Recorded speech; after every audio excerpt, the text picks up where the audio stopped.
Good morning, students. Today we will discuss assignment of history, chapter 11, New Empires and Kingdoms. So, first question of your assignment is, who was the first important ruler of the Guptas? ठीक है, Gupta period का सबसे important ruler, सबसे पहला important ruler जो था वो कौन था? So the answer is Chandragupta one. ठीक है, चंद्रगुप्त वन जो थे वो गुप्ता पीरियड के पहले इंपॉर्टेंट रूलर थे, पहले महत्वपूर्ण शासक थे. Next question, who composed the Prayag Prashasti? For हुम वॉज इट कंपोज्ड? प्रयाग प्रशस्ति किसने कंपोज की थी और किसके लिए कंपोज की गई थी?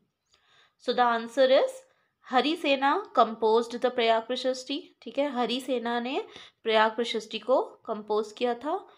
And for Samudragupta. ठीक है, और किसके लिए कंपोज किया था? समुद्रगुप्त के लिए. सो Harisena compose the Prayag Prashasti for Samudragupta.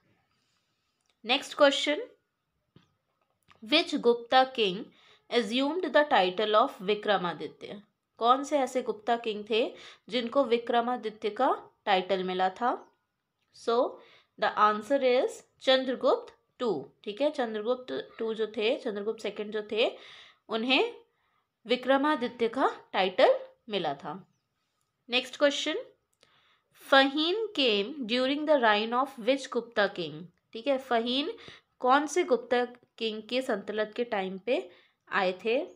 So Fahien came during the reign of Chandragupta second. ठीक है, फहीन जो थे वो इंडिया चंद्रगुप्त सेकेंड के सल्तनत के टाइम पे आए थे. ठीक है, और फहीन कौन थे? वो एक चाइनीज ट्रैवलर थे. Next is mention two important rulers of the Gupta dynasty after Chandragupta two. इस क्वेश्चन में आपको कोई दो इम्पोर्टेंट शासक के, कोई दो महत्वपूर्ण शासक के नाम बताने हैं. ठीक है, जो कि गुप्ता डायनेस्टी के थे, जो कि चंद्रगुप्त सेकंड के बाद आए. ठीक है, so the answer will be Kumaragupta and Skandagupta. ठीक है, कुमारगुप्त और स्कंदगुप्त जो थे वो दो इम्पॉर्टेंट और स्ट्रॉन्ग रूलर थे जो कि गुप्ता डायनेस्टी में आए चंद्रगुप्त सेकंड के बाद. Next question, who were the Samantas? Samantas कौन थे? So military leaders were known as Samantas. ठीक है, जो मिलिट्री लीडर्स होते थे उन्हें कहा जाता था Samantas at the time of Gupta period. Next question, which were the three important dynasties that emerged in the Deccan and south India? कौन सी तीन इम्पॉर्टेंट डायनेस्टीज थी जो कि डेक्कन में और साउथ इंडिया में एमर्ज्ड हुई? ठीक है, so the three important dynasties that emerged in the Deccan and south India were Chalukyas, Pallavas and Pandyas. ठीक है, चालुक्यास, पल्लवास और पांड्यास जो थे ये तीन इम्पॉर्टेंट डायनेस्टीज थी जो कि एमर्ज हुई डेक्कन में और साउथ इंडिया में. Next question is, name the capital of the Pallavas. Pallavas की राजधानी क्या थी? आपको कैपिटल लिखनी है पल्लवास की इसमें.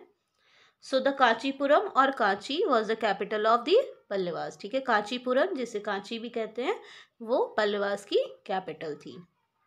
Next question, why is the Gupta period referred to as the golden age? Gupta period को गोल्डन एज क्यों कहा जाता था? ठीक है, तो आपको बताना है कि गुप्ता पीरियड को गोल्डन एज क्यों कहा जाता था. So you will write Gupta period referred to as the golden age because it saw a number of developments and achievements in fields such as art, science, religion and technology. ठीक है, Gupta period को golden as इसलिए कहा जाता था क्योंकि इस time पे कई सारे डेवलपमेंट्स हुए थे, अचीवमेंट्स हुए थे. कौन कौन सी फील्ड में? आर्ट की फील्ड में, साइंस की फील्ड में, रिलीजन की फील्ड में और टेक्नोलॉजी की फील्ड में. तो इसी वजह से गुप्ता पीरियड को गोल्डन एज कहा जाता था. Next question is, mention three types of assemblies that controlled the local administration under the Pallavas. ठीक है, अब आपको 3 टाइप की जो असेंबलीज थी वो बतानी है जो कि कंट्रोल करती थी लोकल एडमिनिस्ट्रेशन को पल्लवास के अंडर में।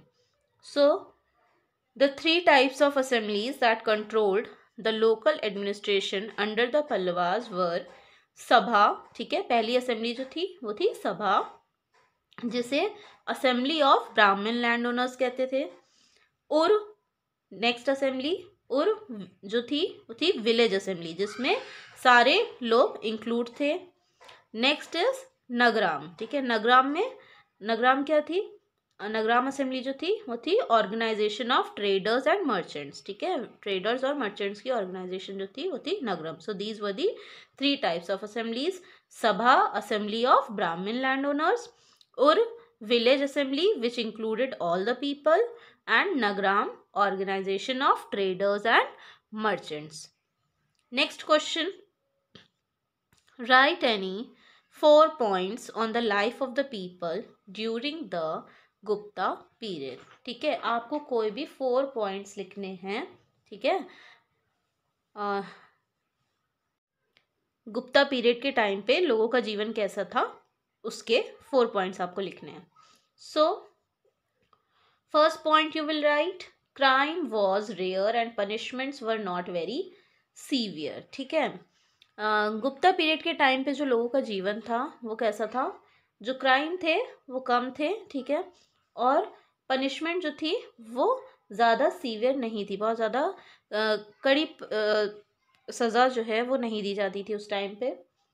Next point you will write, the people were honest and simple and led happy secure and prosperous life. और उस टाइम पे जो लोग थे वो ईमानदार थे, साधारण थे, और वो एक खुशहाल और सुरक्षित ज़िंदगी जीते थे। ठीक है, next question you will right, next point you will right, there were not too many restrictions and people were allowed considerable freedom। ठीक है, उस टाइम पे बहुत ज़्यादा पाबंदियाँ नहीं थी, रिस्ट्रिक्शंस नहीं थे, और लोगों को जो भी आज़ादी मिलनी चाहिए, ठीक है, वो दी गई थी। Next point you will write, people did not have to pay too many taxes. और उस टाइम पे लोगों को बहुत सारे टैक्सेस नहीं पे करने पड़ते थे। ठीक है, so the next question is, write a note on the Chalukyas. अब आपको चालुक्यास पे कुछ लाइंस लिखनी है। So you will write, the Chalukyan dynasty rose in 543 CE। ठीक है, चालुक्यन डायनेस्टी जो थी वो 543 CE में स्टार्ट हुई थी, और किसके अंडर में स्टार्ट हुई थी? पुलाक्सिन फर्स्ट के। And the most famous Chalukyan ruler was Pulakeshin two. Okay, so the answer is, the Chalukyan dynasty rose in 543 CE under Pulaksin first. The most famous Chalukyan ruler was Pulaksin second। ठीक है, जो सबसे प्रसिद्ध Chalukyan ruler थे वो थे पुलाक्सिन second। So students, here we have finished this assignment. Do complete this assignment in your fair copy of history. Thank you.